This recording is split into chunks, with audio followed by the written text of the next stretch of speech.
हाँ जी बच्चे, आज हम लोग डिस्कस कर रहे हैं Smith normal form. Smith normal form में क्या है बच्चे, हमें एक तरह से फ्री मॉड्यूल्स के बारे में डिस्कस करना है। तो देखो क्या बोल रहे हैं कि first of all you have a P I D, let R be a P I D and let capital M be any free module. Now what is a free module? Any module that is admitting a basis, right. Basis का मतलब होता है कि जो set linearly independent होता है और जो आपके मॉड्यूल को जनरेट करता है, ठीक है। तो इस m के पास आपके पास बेसिस पड़े हैं। Let m be any free R module with rank n।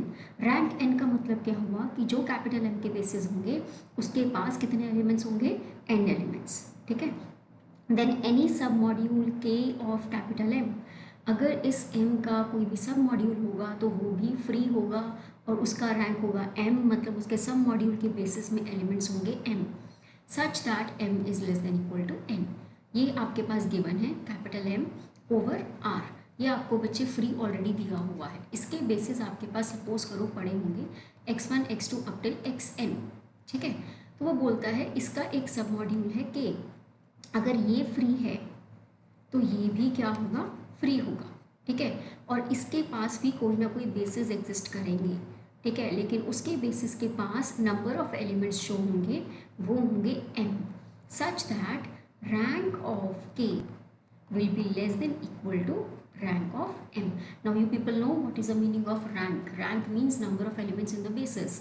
तो बच्चे सब मॉड्यूल के जो number of elements in the basis होंगे वो आपके मॉड्यूल के बेसिस से हमेशा कम होंगे, ठीक है। तो ये दो बातें हमने इसमें प्रूव करनी है।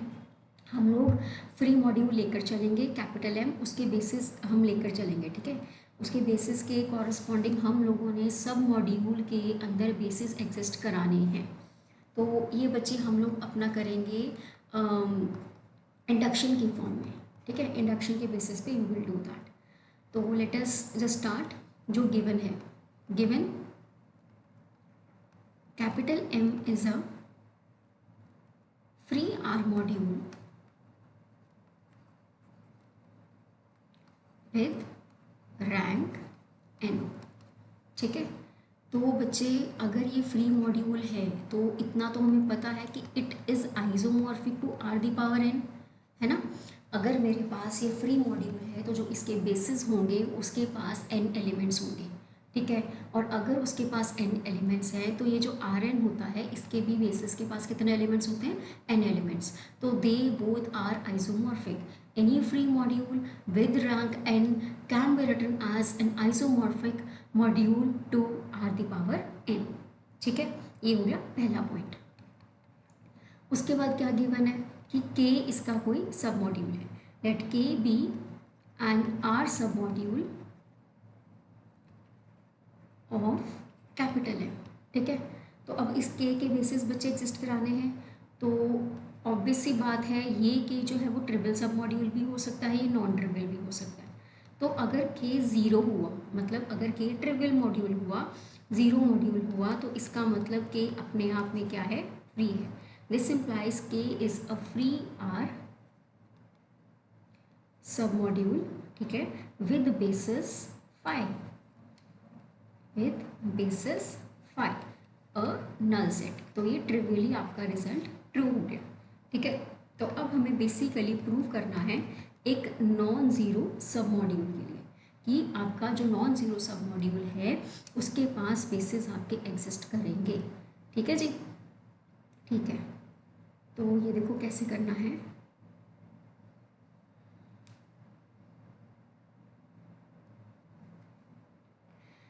Okay, we shall prove the result by induction on n. We shall prove the result by induction on n. Now what is n? n is the number of elements of the basis of capital M. हमें इसी से कम elements, number of elements वाला हमें क्या करना है? Basis exist कराना है बच्चे, ठीक है। तो हम इस n के ऊपर काम करेंगे। ओके, सबसे पहले for n is equal to 1, basis of m, capital M, consist of a single element, right? basis of capital M consists of a single element. तो क्योंकि n1 है तो इसका मतलब जो आपके पास m है that is a free module with rank 1. अगर रैंक 1 है तो मतलब उसके बेसिस में सिर्फ एक ही एलिमेंट पड़ा है. अगर वो एक ही एलिमेंट पड़ा है तो बच्चे इसका मतलब जो कैपिटल M है that will be isomorphic to r the power m. मतलब that is m is isomorphic to r. m is isomorphic to r. तो जितनी भी इसकी प्रॉपर्टीज़ हैं वो r की प्रॉपर्टीज़ की क्या होंगी, आइसोमॉर्फिक होंगी. ठीक है, तो हम यहाँ पे लिखेंगे देयरफॉर. अब हमें इसके सब मॉड्यूल के बेसिस एग्जिस्ट करवाने हैं ना, बेसिकली कैपिटल M के सब मॉड्यूल के बेसिस एग्जिस्ट करवाने हैं. तो वो कैसे होंगे देखो. देयरफॉर कॉरस्पॉन्डिंग टू ईच सब module, corresponding to each submodule of capital M, there exists a submodule of capital R. There exists a submodule of capital R. But अब क्यों ये बात क्या है कि अगर M R के आइसोमॉर्फिक है तो बच्चे R के सब मॉड्यूल के कॉरस्पॉन्डिंग M में कोई ना कोई सब मॉड्यूल होगा. अगर M में कोई ना कोई सब मॉड्यूल पड़ा है तो R में सब मॉड्यूल पक्का होगा. आइसोमॉर्फिज्म का मतलब होता है कि वो इक्वल नहीं है बट उनकी प्रॉपर्टीज़ कॉरस्पॉन्डिंगली चलेंगी ही चलेंगी, इकट्ठी एक जैसी. अगर M के पास बेसिस का एक एलिमेंट है तो R के पास भी एक होगा. से लाइकवाइज आइसोमॉर्फिज्म का ये मतलब होता है. ठीक है, तो इन चीज़ों का आपने ध्यान रखना है. तो अब मेरे पास कैपिटल M का सब मॉड्यूल उसने ऑलरेडी दिया हुआ है ना. उसने बोला है कि M के पास सब मॉड्यूल तो पड़ा है. तो अगर M का सब मॉड्यूल है that means R must have a सब मॉड्यूल. अब R का सब मॉड्यूल कैसे का है, but submodules of R, submodules of R are the, हमने ये पढ़ा हुआ है कि जो R है रियल्स हैं उसके सब मॉड्यूल्स कैसे के होते हैं, they are the ideals of capital R. And what is given, that capital R is a PID. Capital R is a PID. This is very important. अगर PID है तो जो भी उसका आइडियल होगा वो एक सिंगल एलिमेंट से जनरेट होगा. तो हर स्टेप के साथ स्टेप्स चल रहे हैं. ठीक है, अगर N1 था तो मतलब N क्या था, rank of M. Rank of M का मतलब उसके बेसिस में एक ही एलिमेंट रह गया. अगर M के बेसिस में एक ही एलिमेंट है तो M R के आइसोमॉर्फिक हो गया. तो अब मुझे कैपिटल M के सब मॉड्यूल की बेसिस की बात करनी है. तो जो भी M का सब मॉड्यूल है उसके कॉरस्पॉन्डिंग R का कोई ना कोई सब मॉड्यूल ज़रूर होगा. तो अब ये सोच के देखो कि R के सब मॉड्यूल कैसे के होंगे. R के सब मॉड्यूल्स होते हैं बच्चे सारे के सारे आइडियल्स. ठीक है, जितने भी आइडियल्स हैं ये हमने पढ़ा है बच्चे कि उनकी प्रॉपर्टीज़ कॉरस्पॉन्डिंगली चलती हैं रियल्स में. ठीक है, अगर हम बोलते हैं ना कि R is acting as an R submodule तो जो R के आइडियल्स होंगे वो क्या बन जाते हैं, सब modules. Left ideal becomes a left सब मॉड्यूल, हमने पढ़ा हुआ है राइट. तो यहाँ पे जो R का सब मॉड्यूल है that will act as an ideal. ठीक है, and what is R, R is a PID. PID का मतलब है कि जो भी उसका आइडियल होगा this implies every ideal of R is generated by a single element. ठीक है ना, तो मुझे इसके आइडियल के बारे में पता लग गया कि वो एक सिंगल एलिमेंट से क्या होगा, जनरेट होगा. तो बच्चे जो इसका सब मॉड्यूल है M का वो R के सब मॉड्यूल के क्या होगा, आइसोमॉर्फिक. ठीक है, तो लेट अस से कि the submodule of K is isomorphic to I where I is an ideal of R. I is an ideal of R and I is generated by some single element A. ठीक है, okay. तो this implies that A is basis of I. क्योंकि ये A है, single element है. ठीक है, singleton non zero set is always this A must be obviously non zero right. तो non zero singleton set is always linearly independent. And secondly this set singleton set A, this is generating your I. तो that means this singleton set will become the basis of I. ठीक है, so this implies I is a सब module. I is a सब module किसका, R का. I is a सब module of R with rank 1, with rank 1. This implies अगर I are का सब मॉड्यूल है, इसका मतलब के भी जो एम का सब मॉड्यूल था, कैपिटल एम, उसके पास भी एक तरह से रैंक जो आ रहा है विद रैंक 1। ठीक है, तो दैट मीन्स आपके पास के is a free submodule of M. ठीक है, दिस इम्प्लाइज के is a free submodule of M. और यहाँ पे रैंक की क्या आ रही है, इक्वालिटी। रैंक की क्या आ रही है, इक्वालिटी, क्योंकि इसका भी रैंक 1 हो गया ना बच्चे। तो हमें शो तो यही करना है कि उसका के का rank is less than equal to, तो यहाँ पे हमारे पास क्या आ रही है, इक्वालिटी आ रही है। ठीक है, this implies result is true for n equal to 1। तो मैंने एन इक्वल टू 1 के लिए बच्चे अपना रिजल्ट क्या कर दिया, प्रूव कर दिया। अब इंडक्शन के अकॉर्डिंग हमें लेना है एन को 1 से बड़ा। ठीक है, तो इंडक्शन बच्चे मॉड्यूल्स में, ग्रुप्स में, रिंग्स में कैसे लगती है, वेक्टर स्पेसेस में, सब स्पेसेस में। वहाँ पे वैसे नॉर्मली हम क्या बोलते थे कि एन इक्वल टू 1 के लिए प्रूव कर दो, एन इक्वल टू के लिए अज्यूम कर लो, एन इक्वल टू के प्लस 1 के लिए प्रूव कर दो। ठीक है, तो यहाँ पे एन इक्वल टू 1 के लिए अज्यूम कर लो, सॉरी प्रूव कर दो। एन इक्वल टू के का बच्चे मतलब क्या हो जाता है कि जो जैसे, या फिर कह लो ना कि के माइनस 1 है और के लिए प्रूव कर दो। के माइनस 1 का मतलब क्या हुआ, N equal to K minus 1। यहाँ पे हम इक्वालिटी नहीं ले सकते, हम बोलते हैं the elements, number of elements must be less than equal to K minus 1। Why, क्योंकि हमें सारे एलिमेंट्स कवर करने हैं। ठीक है, हमने अभी रिजल्ट प्रूव किया है कि अगर हमारे बेसिस में एक एलिमेंट है तो रिजल्ट इज ट्रू। अब हम ये प्रूव करेंगे अगर मेरे बेसिस में n माइनस 1 एलिमेंट्स हैं, मतलब अगर जैसे n माइनस 1 कह लो या फिर कह लो कि लेस देन n एलिमेंट्स, हम डायरेक्टली n माइनस 1 नहीं बोल रहे।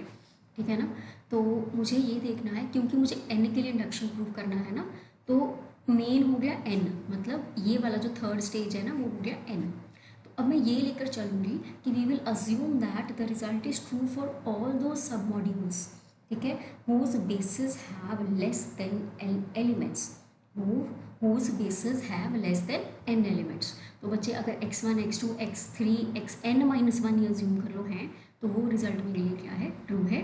तो मैं xn तक के लिए क्या कर दूंगी, प्रूव कर दूंगी। ठीक है, okay, let n be greater than n 1 and assume that result is true for all those modules. बच्चे ये लाइन को अच्छे से समझ लेना, all those modules whose basis consists या कंटेन कह लो, whose basis contain less than n elements. ठीक है, जिसके पास n से कम एलिमेंट्स हैं उसके लिए मेरा रिजल्ट क्या है, ट्रू है। तो अब आपने करना क्या होता है, जो हम n के लिए प्रूव करेंगे उसके लिए बच्चे आप ऐसे सोचो कि जब हम ये प्रूव करते हैं ना कि n इक्वल टू के लिए प्रूव करने लगे हैं, तो बेसिकली हम n equal to K minus 1 को यूज़ करते हैं।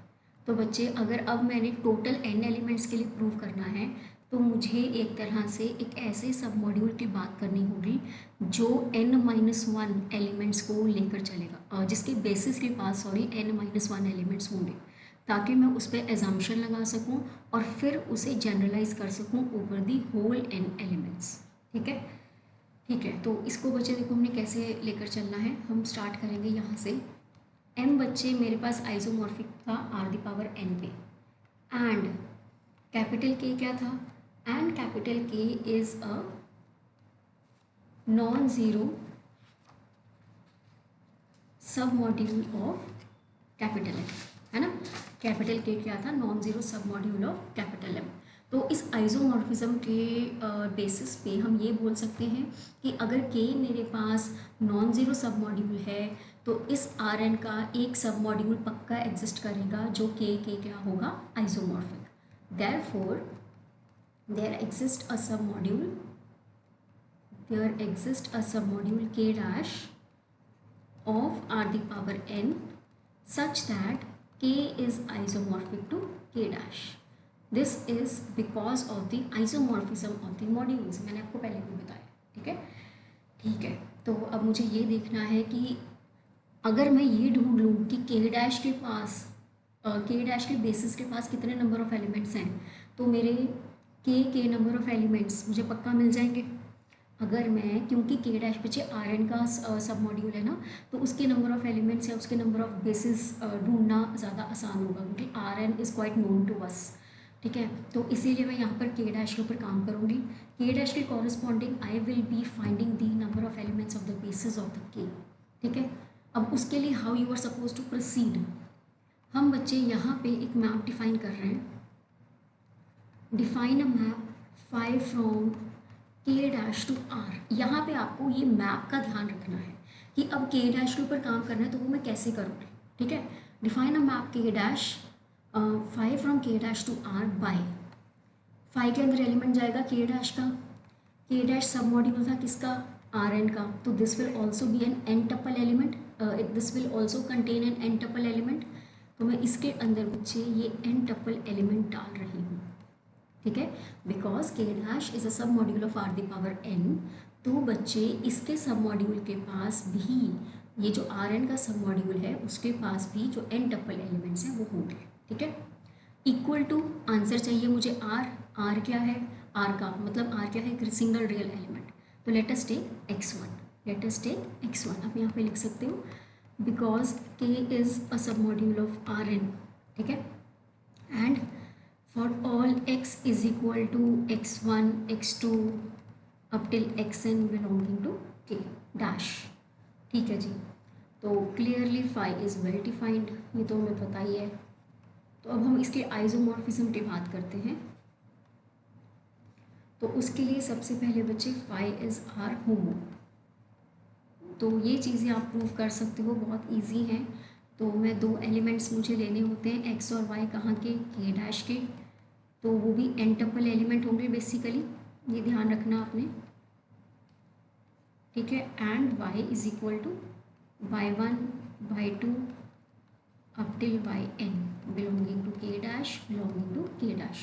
तो you are supposed to prove phi of x plus y is equal to phi x plus phi y and phi of rx, यहाँ पे इज r का भी element ले लेते हैं, phi rx is equal to r phi x, ठीक है। तो consider phi of x plus y, तो बच्चे इसमें अपनी वैल्यूज़ वगैरह पुट कर लो पहले सारी, x1 x2 xn plus y1 y2 up till yn, तो this will look like x1 plus y1 x2 plus y2 up till xn plus yn। तो मैप के अकॉर्डिंग इसका आंसर आएगा x1 plus y1। Now what is x1, x1 का answer है ये x1 x2 up till xn, और इसका answer है y1 y2 up till yn, ठीक है। So this is phi of x and this is phi of y, ठीक है जी। And phi of rx prove करना है आपको बच्चे, तो ये भी आप ऐसे ही करोगे, पहले x की वैल्यू पुट कर दो x1 x2 xn, ठीक है। तो ये जो r है ये स्केलर मल्टीप्लिकेशन से आपका मल्टीप्लाई हो जाएगा rxn, ठीक है। तो उसके बाद इसका आंसर आपके पास क्या आएगा rx1। तो what is rx1 now, this is r phi of x1 x2 up till xn, so this is r phi x. So this implies phi from k dash to r is an r homo, ठीक है। इसमें मैं देखो क्या कर रही हूँ, this implies phi from k dash to image phi is r homo and onto map। मैंने इसमें ऑन टू प्रूव नहीं किया, मैंने इसमें क्या कर लिया, मैंने इसमें बच्चे ये बोल दिया ऑन टू बनाने के लिए हम लोग क्या करते हैं, देखो ये के डैश से आर है ना। तो ऑन टू बनाने के लिए हमने करना क्या होता है, हमें बेसिकली ये बताना होता है कि जो कोडोमेन है वो रेंज के बराबर है, मतलब corresponding to every element of the codomain there must exist some element in the domain, right. तो हम यहाँ पे क्या कर रहे हैं, मैं यहाँ पे सीधा ही ये बोल रही हूँ कि जो इसके रेंज वाले एलिमेंट होंगे ना, मैं वहाँ पे मैप डिफाइन कर देती हूँ, that will be an onto map, this we can always do, है ना। ऑन टू ही बनाना है तो आर की जगह मैंने क्या ले लिया, इमेजफाई। तो इसमें कोई बच्चे वो नहीं है कि आपको ऐसे ही करना है क्या। नाउ व्हाट इज़ दिस इमेजफाई, ये इमेजफाई है क्या। अगर तो इस इमेजफाई में सिर्फ ज़ीरो एलिमेंट गया, मतलब सिर्फ रेंज में सिर्फ ज़ीरो ही आ रहा है, तो क्या बनेगा। अगर इमेजफाई ज़ीरो है तो मतलब elements will map to zero for all x की वैल्यू क्या है, x1 x2 xn belonging to k dash. Phi x का आंसर क्या था, x1, तो x1 is zero for all x is equal to x1 x2 up till xn belonging to k dash. मतलब अगर मेरा इमेजफाई ज़ीरो है तो ये जो पहला वाला एलिमेंट है ये क्या आएगा, ज़ीरो। तो this implies k dash will look like this, zero x2 up till xn for xi belonging to r, ठीक है, for all i lying between 2 to n। तो ये मेरे पास बच्चे k डैश हो गया। तो अब इसका क्या मतलब हुआ कि इसके k डैश में बेसिकली n-1 एलिमेंट्स हैं, इस k डैश में बेसिकली n-1 एलिमेंट्स हैं, क्योंकि ज़ीरो तो ख़त्म हो गया ना बच्चे, हम ज़ीरो को तो इंक्लूड ही नहीं करते। x1 से लेकर xn तक थे n एलिमेंट्स। ध्यान से देखो हमने किया क्या है बच्चे, मैंने 5 from k dash to r एक मैप बनाया था, उसे मैंने होमो प्रूफ किया। फिर उसी मैप को ऑन टू प्रूफ करने के बजाय मैंने उसको इमेजफाई तक मैप कर दिया, ताकि मैं उसको होमो प्लस ऑन टू प्रूफ कर दूँ, बोल दूँ, ठीक है। अब इमेजफाई कैसे का होगा, हमने उसके बेसिस पर हम कर क्या रहे थे, हमें एजम्पशन के बाद, इंडक्शन हाइपोथेसिस लगाने के बाद एक ऐसा सब मॉड्यूल ढूंढना था जिसके पास n-1 एलिमेंट्स हो, मतलब n से कम एलिमेंट्स हो। क्यों, क्योंकि मैं उसको यूज़ करके अपने पूरे n को कवर करना चाहती हूँ। तो यहाँ पर मैंने एक k डैश ढूंढा है जिसके पास n-1 एलिमेंट्स हैं, ठीक है। तो this implies k dash is an r submodule, ठीक है। इसका अब इसमें Rn-1 एलिमेंट्स हैं, तो ये किसका सब मॉड्यूल हुआ, Rn-1, ठीक है। नाउ दिस Rn-1 क्या है, which is an R module, which is an R module with rank n-1, with rank n-1, ठीक है। तो देयरफॉर बाय इंडक्शन, बाय मैंने एक ऐसा मॉड्यूल ढूंढ लिया जिसके पास एक ऐसा सब मॉड्यूल आ रहा है जिसके पास n-1 एलिमेंट्स हैं। तो बाय इंडक्शन हाइपोथेसिस ये जो k डैश है, this is a free R module. Induction hypothesis के according result is true for all those modules having elements less than n। तो मतलब ये जो k डैश मॉड्यूल है ये पक्का क्या होगा, फ्री मॉड्यूल होगा with rank less than equal to n-1 which is strictly less than n। अब देखो बच्चे ध्यान से सुनो, मैंने एक ऐसा सब मॉड्यूल ढूंढा है जो लेस देन n-1 वाले मॉड्यूल का क्या बन रहा है, सब मॉड्यूल, ठीक है। तो बच्चे अगर ये k डैश Rn-1 का सब मॉड्यूल है तो जो इसका रैंक होगा वो n-1 भी हो सकता है, उससे कम भी हो सकता है। ध्यान से देखो, जो ये k डैश है इसके टप्पल, इसका टप्पल क्या बन रहा है, n-1 एलिमेंट्स वाला। तो मतलब ये जो k डैश है ये Rn-1 वाले का सब मॉड्यूल बनेगा, ठीक है। तो Rn-1 का रैंक कितना हो गया, n-1। k डैश उसका सब मॉड्यूल है तो उसके पास जो बेसिस होंगे उसके नंबर ऑफ एलिमेंट्स भी या तो n-1 होंगे या उससे कम होंगे, ठीक है। तो अगर k डैश फ्री मॉड्यूल है इसका मतलब k is also a free module because they were isomorphic. This implies k is a free R सब module, k is a free R submodule of capital M with rank less than n, उसका n से कम ही rank आएगा। तो इस case में हमारा result prove हो गया, ठीक है। किस केस में, जब इमेजफाई में सिर्फ ज़ीरो एलिमेंट जा रहा था, ठीक है। अब हम डिस्कस करेंगे वो वाला केस जब इमेज फाइव में सिर्फ ज़ीरो एलिमेंट नहीं है, ठीक है। तो इसको डिस्कस करते हैं। नाउ इमेज फाइव बेसिकली सब मॉड्यूल ही होता है, ये हमने प्रूव किया हुआ है। इमेज फाइव इज़ अ सब मॉड्यूल ऑफ आर, ठीक है। अगर ये आर का सब मॉड्यूल है तो ये उसका आइडियल भी बन गया। This implies image phi is an ideal of R. मुझे के डैश को ढूंढना है, उसके कॉरस्पॉन्डिंग के को प्रूव करना है। अगर ये आइडियल है आर का तो आर क्या है, P I D, and R is a P I D. तो इसका मतलब image phi will be generated by a single element, single non zero element, ठीक है। और ये आर ए के बराबर हो जाएगा, a belonging to R where a is non zero, ठीक है। तो image phi will be equal to are a, this will be generated by a, और वो जो ए सेट है उसको आप आर ए बोल सकते हो, ठीक है, ठीक है। ऑल्सो ये जो ए एलिमेंट था बच्चे, रिंग का element, this can be written as one dot a, तो this will belong to are a also.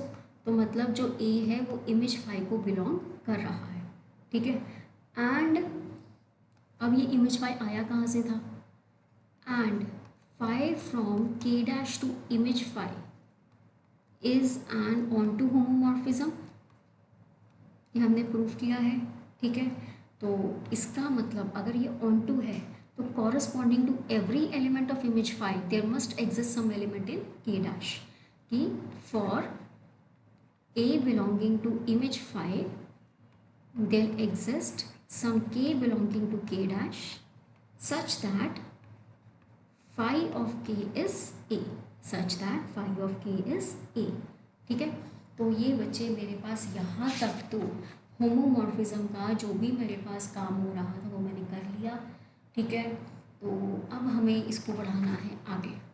तो एक यहाँ पे अब सेकंड स्टेप जो आ रहा है हमारा नया, वो है क्लेम, क्या कि k dash must be the direct sum of R k and the kernel phi, ठीक है। जो के डैश मेरे पास था that must be isomorphic to R k plus kernel phi, sorry will be equal to the direct sum of R k plus kernel phi. इससे क्या benefit होगा बच्चे, ये के डैश को आपको इतना तो दिमाग में होना चाहिए कि हम के डैश के बारे में पता कर रहे हैं, है ना, हम के डैश को ढूंढ रहे हैं कि इंडक्शन लगानी है मुझे।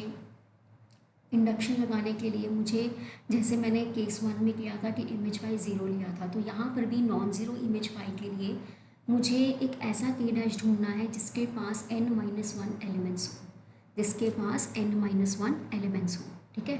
तो बच्चे वो सब करते करते ना हम लोग देखो कहाँ पे पहुँच गए, नॉन ज़ीरो था तो अब मैंने सोचा अगर नॉन ज़ीरो है तो उसके पास मतलब ज़ीरो के अलावा और भी एलिमेंट्स होने चाहिए, तो मैंने वो एलिमेंट सबसे पहले इसका ढूंढा, ठीक है ना। मैंने वो एलिमेंट इसका सबसे पहले ढूंढा कि ज़ीरो के अलावा इसमें और कैसे के एलिमेंट हो सकते हैं। तो you have to move from this, sub module है, आइडियल है, आर पी आई डी है, मतलब सिंगल एलिमेंट से जनरेट होगा, नॉन ज़ीरो एलिमेंट था तो image phi will be treated as R a, ठीक है। तो इसका एलिमेंट कैसे का होगा, अब ए जो था वो हमने रिंग का एलिमेंट लिया है, तो a can belong to image phi because of this reason, ठीक है। अब ए इमेज फाइव को बिलोंग कर रहा है, अब इमेज फाइव को और आगे कैसे लेके जाओगे, मेन तो हमारा मैप ही था।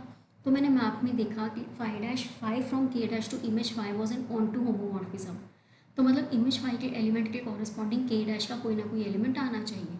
तो phi k is equal to a, phi k is equal to a, यहाँ तक हम पहुँच गए हैं। अब अगर इमेज फाइव है, ठीक है, तो दैट मीन्स मेरे पास कर्नल फाइव कहीं ना कहीं पड़ा होगा। तो अब ये क्लेम करते हैं कि जो के डैश है that is equal to R k plus kernel phi, ठीक है। तो बच्चे अब यहाँ पे ये जो आर के एलिमेंट आर के और कर्नल फाइव है, हमें बेसिकली इस कर्नल फाइव के एलिमेंट्स को ढूंढना होगा। तो सबसे पहले तो हम ये देखते हैं कि क्या ये डायरेक्ट सम में लिखा जाएगा। डायरेक्ट सम में लिखने का क्या मतलब होता है कि जो भी के डैश का एलिमेंट है, पहला पॉइंट वो are k plus kernel five को बिलोंग करना चाहिए। सेकंड में इनका आपस में इंटरसेक्शन सिर्फ ज़ीरो एलिमेंट लेगा, तब इसका मतलब होता है कि आर के और कर्नल फाइव, ये सिंपल सम है बच्चे कि आर के और colonel five is in the direct sum, ठीक है, ये मैं आपको बच्चे दोबारा से समराइज़ कर दूंगी सारा, क्योंकि ये अब थोड़ा सा बढ़ रहा है। पहले तो हम सीक्वेंस में चल रहे थे। तो हमने इंडक्शन लगाने के बाद, एजम्पशन लगाने के बाद सबसे पहला पॉइंट जो अपनी तरफ से कंस्ट्रक्ट किया था वो था map banana, 5 from k dash to are. हमने उस मैप को सॉल्व करके एक ऑन टू होमोमॉर्फिज्म बनाया जिसमें इमेज फाई करके एक नया सब मॉड्यूल आया। तो उस इमेज फाई को हम आगे डिस्कस कर रहे हैं। उसके बाद जो सेकंड पॉइंट हमारे पास जो आया कंस्ट्रक्ट करने का वो था क्लेम, कि क्लेम क्या करेंगे कि k dash is equal to direct sum of R k plus kernel phi. ठीक है, तो डायरेक्ट सम प्रूव करने के लिए हमें ये 2 पॉइंट्स प्रूव करने हैं कि for any element belonging to k dash this element must belong to the sum of R k and kernel phi. ठीक है, अगर एक्स के डैश को बिलोंग कर रहा है, अगर कोई भी एलिमेंट, जैसे ये ऑन टू होमोमॉर्फिज्म है, अगर कोई भी एलिमेंट के डैश को बिलोंग कर रहा है तो मतलब वो इमेज फाई के पास जा रहा है ना। उसकी जो इमेज है वो कहाँ जाएगी, इमेज फाई में। ठीक है, according to the map, and image phi is basically what, R a, ये हमने प्रूव किया है। तो मतलब phi x will look like some element of R into a for some r belonging to R. ठीक है, ओके, तो अब करना क्या है, इस x को are k plus kernel phi में लेके जाना है। मतलब x must look like some r into k plus some element of kernel phi. तो x माइनस आर के को मैं equal to some kernel phi का एलिमेंट प्रूव कर दूँ तो मेरा सॉल्व हो जाएगा, है ना। मतलब या फिर ऐसे कह लो कि मैं ये प्रूव कर दूँ कि x minus are k type का एलिमेंट कर्नल फाई को बिलोंग कर गया तो मेरा आंसर प्रूव हो जाएगा, क्योंकि मुझे x माइनस आर के को कर्नल फाई के एलिमेंट के फॉर्म में लेके आना है। तो that means x minus are k must belong to kernel phi. तो उसको प्रूव करने के लिए आपको उसकी इमेज को ज़ीरो करना पड़ेगा। ठीक है, आपको उसकी इमेज को ज़ीरो करना पड़ेगा। तो सेकंड स्टेप यहाँ पे क्या है कि जो ये x था के डैश को बिलोंग कर रहा है, इस x को आपको are k plus kernel phi के सम में बिलोंग कराना है। मतलब this x must look like r k plus some element of kernel phi. ठीक है, मतलब x minus are k type के एलिमेंट को कर्नल फाई के एलिमेंट के इक्वल प्रूव करना है। तो that means x minus are k must belong to the kernel phi, that means उसकी इमेज मस्ट बी ज़ीरो। तो वहाँ से हम इसको कर रहे हैं। Now for x belonging to k dash, small k belonging to capital K, phi of x minus are k, r belonging to the element of r। ये कैसे का होगा बच्चे, क्योंकि ये होमोमॉर्फिज्म है तो हम इसको इस तरह से लिख सकते हैं। फाई x की वैल्यू बच्चे मैंने ऊपर आर ए बनाई है। ठीक है, ये फाई के को भी मैंने a के इक्वल बोला था ऊपर ही, यहाँ पे ये phi k was equal to a and this phi x was equal to are a. ठीक है, ये दोनों वैल्यूज हम इसमें पुट कर रहे हैं। So this is zero. तो that means phi of x minus are k is zero, which implies x minus are k must belong to the kernel phi. जिस एलिमेंट की इमेज ज़ीरो होती है वो एलिमेंट कर्नल फाई को belong करता है। तो दैट मीन्स आप ये लिख सकते हो कि x can be written as r k plus element of kernel phi, और एलिमेंट ऑफ कर्नल फाई कैसे का है, x minus are k type का। तो this whole element belongs to capital R into small k plus kernel phi. ठीक है, this element x is looking like the element of R k plus kernel phi. ठीक है, तो this implies ये x is belonging to R k plus kernel phi, और ये element आया कहाँ से था, के डैश में से। तो मतलब k dash is written as the sum of R k plus kernel phi. ये हो गया पहला स्टेप। अब मुझे इन दोनों के इंटरसेक्शन को फाई प्रूव करना है। ज़ीरो मतलब इसमें सिर्फ ज़ीरो एलिमेंट जाए ये प्रूव करना है। तो अगर इंटरसेक्शन में सिर्फ ज़ीरो लेके जाना है तो बच्चे हम लेके चलते हैं कि इसमें कोई और एलिमेंट पड़ा है। Now let some z belonging to R k plus kernel phi, और इस हमने z को हमें ज़ीरो प्रूव करना है। अगर z इंटरसेक्शन में है, सॉरी इंटरसेक्शन आएगा यहाँ पे, अगर z इंटरसेक्शन में है तो z दोनों में पड़ा है एंड के साथ, z is belonging to R k and z is belonging to kernel phi. अगर z आर के में है तो z will look like some r into k. अच्छा, मैंने यहाँ पर ना ये के एलिमेंट जो लिखा है इसकी मुझे ज़रूरत नहीं है, क्योंकि यहाँ पे r के साथ स्मॉल के है, ठीक है, ध्यान रखना, where r belongs to capital R। और अगर z कर्नल फाई में है तो फाई ऑफ z इज 0, ठीक है, फाई ऑफ z 0 है, z की वैल्यू थी क्या r के, फाई ऑफ r के 0 आ गया। नाउ दिस इज होमोमॉर्फिज्म, तो this will be written as r phi k is 0, right. Phi k की वैल्यू बच्चे हमने पीछे प्रूफ की है a, तो r a इज 0, लेकिन a मेरे पास नॉन ज़ीरो है because a is non zero, जो हमने ऊपर एलिमेंट लिया है, तो मतलब r को ज़ीरो होना पड़ेगा, r को ज़ीरो होना पड़ेगा, ठीक है। तो बच्चे यहाँ पे ये जो हमने z इक्वल टू आर के लिखा था, यहाँ पे इसका मतलब क्या हो गया, अगर r 0 है तो z भी क्या हो गया 0। तो मतलब मेरी इंटरसेक्शन में जो भी एलिमेंट जा रहा है वो क्या है, 0 एलिमेंट। तो ये दोनों बातें मिलके क्या बोलती हैं कि this implies k dash is written as the direct sum of r and the kernel phi, ठीक है। तो अब are k plus kernel phi, ठीक है। तो अब इस कर्नल फाई को ढूंढ लेते हैं, ये कैसे का होगा, where kernel phi will contain the elements from the domain such that उसकी इमेज है 0, सच दैट उसकी इमेज है 0। तो x is basically x1 x2 xn, ठीक है, और इमेज में क्या आता है कि x1 इज 0, फाई x का आंसर x1 है ना हमारा, तो मतलब इस टपल में मेरे पास 0 x2 up till xn elements बच गए। तो मतलब कर्नल फाई में बेसिकली के डैश के वो बड़े एलिमेंट्स जा रहे हैं जिसका पहला एलिमेंट 0 है, मतलब कर्नल फाई में n-1 एलिमेंट्स हैं, टपल है जो उसका वो n-1 एलिमेंट वाला टपल है। तो दिस बेसिकली इम्प्लाइज कि कर्नल फाई इज़ अ सब module of Rn-1, kernel phi is a सब module of Rn-1। So by induction मैंने एक ऐसा सब मॉड्यूल ढूंढ लिया जो n-1 एलिमेंट्स वाला मॉड्यूल है, ठीक है, मैंने एक ऐसा सब मॉड्यूल ढूंढ लिया जो n-1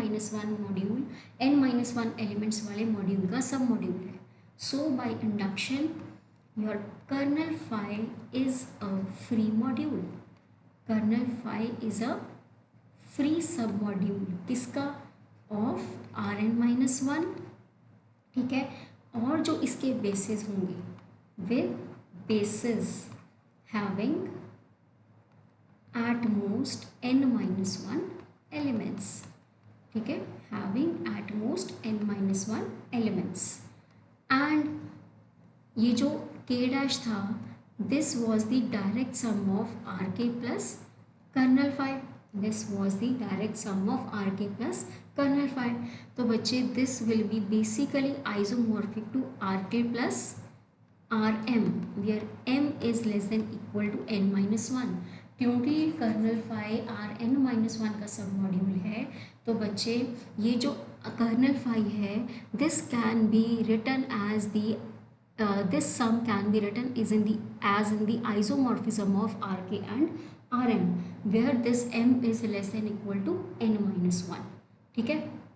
अब what about, अच्छा इस Rk को भी आप क्या कर सकते हो, ये कर सकते हो, R लिख सकते हो, क्यों, क्योंकि बच्चे ये जो Rk है this is basically isomorphic to R by as f of Rk can be written as R, ये मैप हम लोग ड्रॉ कर सकते हैं, इसीलिए यहाँ पे आइसोमॉर्फिक आ गया, कर्नल फाई Rm का सबसेट है और Rk is isomorphic to R, ठीक है।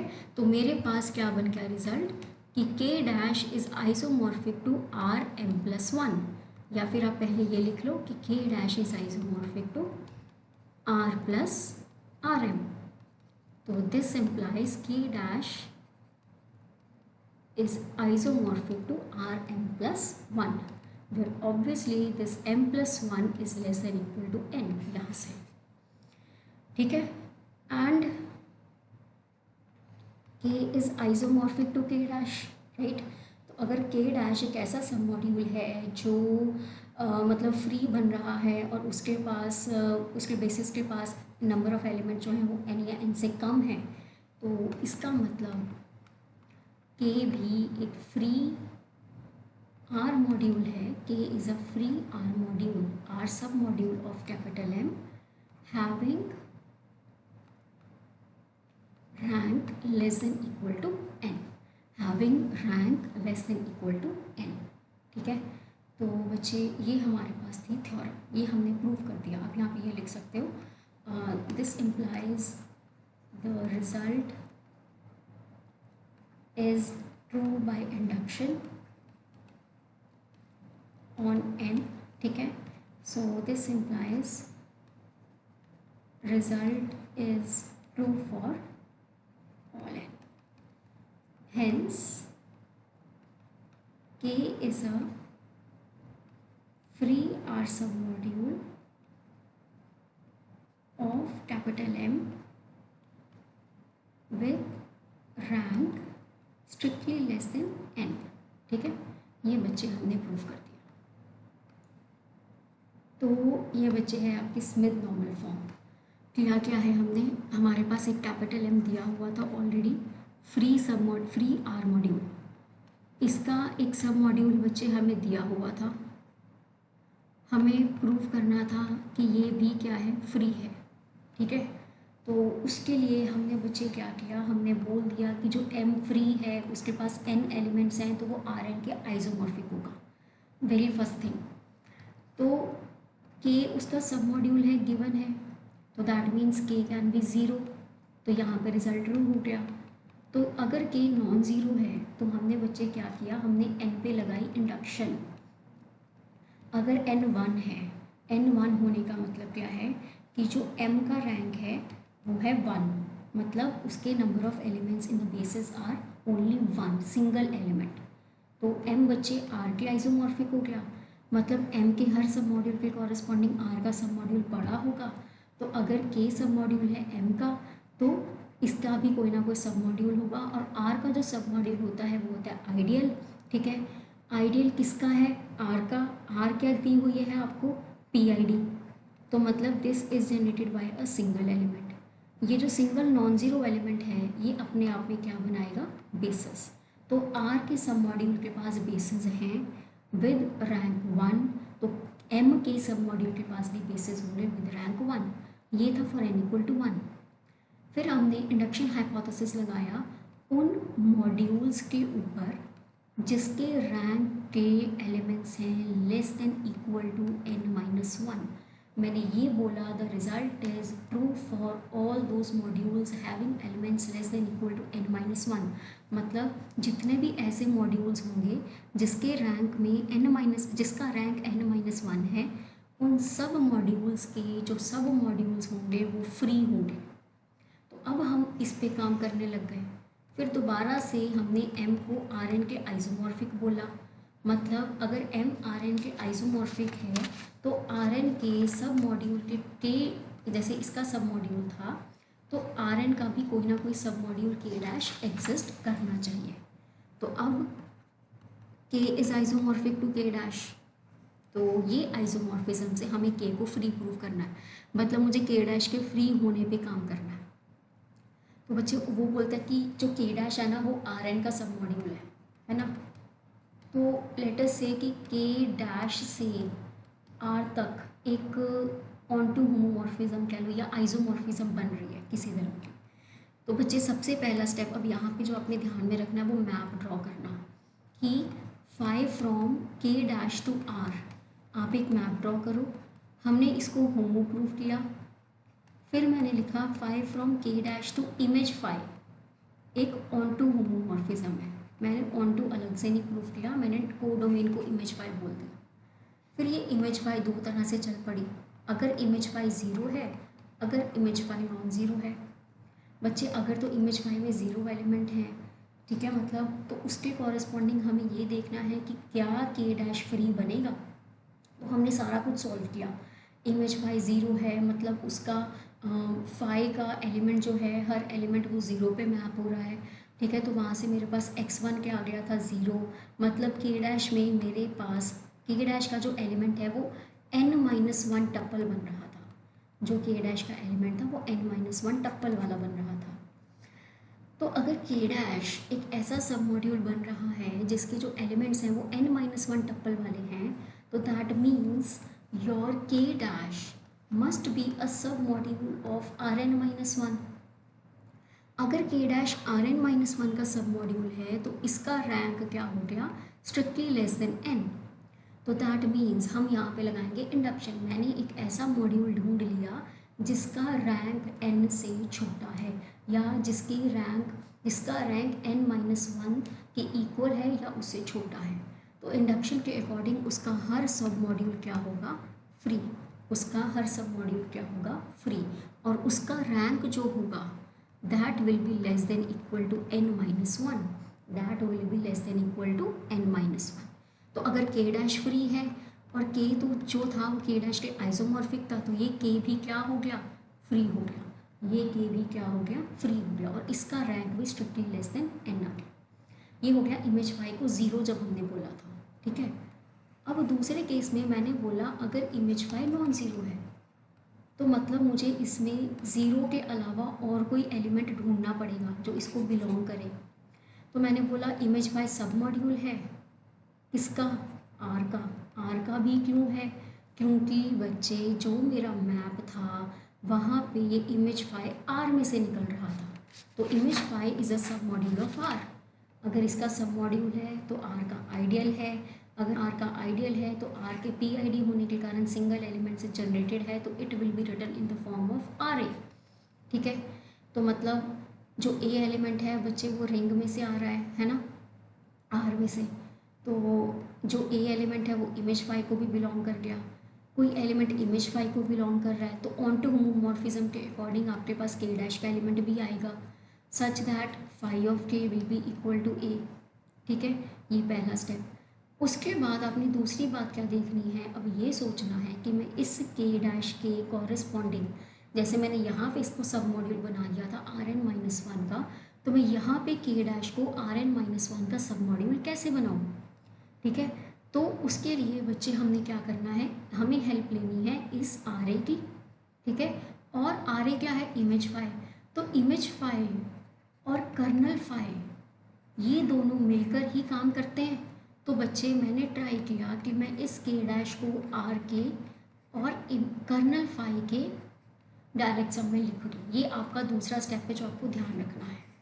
ठीक है, तो उससे बेनिफिट क्या हुआ, जब मैंने ये प्रूफ कर दिया कि ये डायरेक्ट सम है, मुझे ये पता लग गया कि ये जो कर्नल फाई है ना, ये Rn-1 का सब मॉड्यूल बन रहा है। ये Rn-1 का सब मॉड्यूल बन रहा है। तो इस पर दोबारा इंडक्शन नहीं लगी कि मुझे एक ऐसा सब मॉड्यूल मिल गया जो n-1 रैंक वाले मॉड्यूल का सब मॉड्यूल है, तो दिस इज़ फ्री। मतलब इसके पास भी ये एक फ्री मॉड्यूल है, इसके पास भी एक बेसिस एग्जिस्ट कर रहे हैं जिसका जो रैंक होगा वो स्ट्रिक्टली लेस देन n-1 से छोटा होगा या उसके बराबर होगा। ठीक है, तो बच्चे उससे क्या हुआ, ये आर के को तो आप आइसोमॉर्फिक बोल ही सकते हो आर के। ये कर्नल फाई को मैंने एक तरह से आर एम कंसिडर कर दिया क्योंकि वो n-1 ले रहा है। तो ये दोनों मिलके क्या बनाएंगे, Rm+1। तो ये जो m+1 था ये n से तो छोटा हो ही रहा है। ठीक है, तो मेरे पास यहाँ पे क्या आ गया कि के डैश जो है वो एक फ्री मॉड्यूल है जिसका रैंक n से छोटा है। तो अगर के डैश फ्री है तो कॉरस्पॉन्डिंगली के भी क्या हो गया, फ्री हो गया। ठीक है, तो ये बच्चे मैंने इंडक्शन हाइपोथेसिस से अपनी स्मिथ नॉर्मल फॉर्म क्या की है, प्रूव की है। ठीक है, तो this is your result for the Smith normal form कि अगर कोई पीआईडी है और उस पीआईडी के कॉरस्पॉन्डिंग आपके पास कोई मॉड्यूल है तो बच्चे आपके पास बेसिकली जो उसका सब मॉड्यूल होगा वो भी क्या होगा, फ्री होगा। इसकी क्रॉलरी क्या कहती है, इसकी क्रॉलरी ये कहती है कि अ सब module of finitely a submodule of a finitely generated module over a PID is finitely generated. Finitely generated का मतलब क्या होता है कि जो इसका बेसिस है वो फाइनाइट नंबर ऑफ एलिमेंट से बना है, ठीक है ना, वो इससे फाइनाइट नंबर ऑफ एलिमेंट से बना है, मतलब उसके पास उसका रैंक जो है वो एक फाइनाइट नंबर है। तो मुझे इस n को भी फाइनाइटली जनरेटेड प्रूव करना है। तो बच्चे इसमें ऑब्वियस सी बात है हमारा ऊपर वाला थ्योरम बहुत आसानी से यूज़ हो जाएगा। कैसे? यहाँ पे हम लेके चलते हैं let capital M be a finitely generated module over a PID का नाम ले देते हैं R। एक उसका सब मॉड्यूल ले लेते हैं, let M be any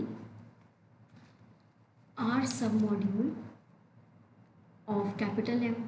मुझे इस n को फाइनाइटली जनरेटेड प्रूव करना है, ठीक है। To prove n is finitely generated। तो अगर m यहाँ से शुरू करेंगे, अगर m फाइनाइटली जनरेटेड है, लेट अस से कि let capital M be generated by n elements, finite number of element से जनरेट होगा, उससे बनेगा। तो अगर वो n एलिमेंट से जनरेट हो रहा है तो आप ये कह सकते हो कि that is M is isomorphic to some Rn quotient P for some submodule P of Rn, ठीक है। And obviously capital N is a submodule of M, है ना। जो कैपिटल N है वो कैपिटल M का क्या है? सबमॉड्यूल। तो अगर कैपिटल N M का सब मॉड्यूल है, इसका मतलब देयर एग्जिस्ट अ सब मॉड्यूल Q, किसका? Rn का। देयर एग्जिस्ट अ सब module Q of Rn such that this P is contained in Q, this P is contained in Q, क्योंकि Rn क्वेश्चन P की बात कर रहे हैं हम यहाँ पे। एंड ऑब्वियसली बच्चे this n will be isomorphic to Q quotient P, क्योंकि ये मॉड्यूल्स की आइसोमॉर्फिज्म है तो ये सब मॉड्यूल्स की आइसोमॉर्फिज्म आपके पास ज़रूर एग्जिस्ट करेगी। मैंने बोला m is basically finitely generated. अगर वो फाइनाइटली जनरेटेड है तो मतलब that can be written as a quotient of a free module, ठीक है। आप यहाँ पे ये भी लिख सकते हो let m be generated by n elements, then M is a quotient of free module. ये बच्चे हमने रिज़ल्ट पढ़े हुए हैं, ठीक है। अगर कोई भी आपके पास लाइक ये रिज़ल्ट था आपका कि अगर आपका जो मॉड्यूल है दैट इज़ फाइनाइटली जनरेटेड तो it will be isomorphic to some free module करके हमने को किया था एक रिज़ल्ट पूरा प्रॉपर। वो रिज़ल्ट मैं आपको बोल देती हूँ। Every module is a quotient of a free module, ये हमने बच्चे रिज़ल्ट पढ़ा था। Every module is a quotient of a free module, ठीक है। तो साथ में ही हमने ये भी रिज़ल्ट पढ़ा है कि अगर कोई मॉड्यूल इज़ फाइनाइटली जनरेटेड तो it is a quotient of Rn। अगर वो फाइनाइटली जनरेटेड है तो it will be a quotient of Rn। अगर कोई भी मॉड्यूल है तो it will be a quotient of free module, then M is a quotient of free module. ये हमारा प्रीवियस चैप्टर का रिजल्ट है बच्चे, ठीक है। प्रीवियस चैप्टर का ये मेरे पास एक रिजल्ट है। तो बच्चे मतलब M is a question, M is a quotient of a free module, तो दिस P इज़ अ सब मॉड्यूल ऑफ Rn। अब अगर N बच्चे M का सब मॉड्यूल है तो कॉरस्पॉन्डिंगली Rn का सब मॉड्यूल पक्का आएगा, और ये P ऑब्वियसली Q में कंटेन्ड होगा। ये बच्चे क्वेश्चन मॉड्यूल्स की प्रॉपर्टी है। तो आइसोमॉर्फिज्म के corresponding N will be isomorphic to Q quotient P, ठीक है। Now this Q is a submodule, this Q is a submodule of free module Rn, right? Rn is a free module and rank of Rn is n. तो अब यहाँ पे हम अपनी theorem लगाएंगे. This implies Q is a free submodule. This implies Q is a free submodule जिसका rank will be less than equal to n. ठीक है.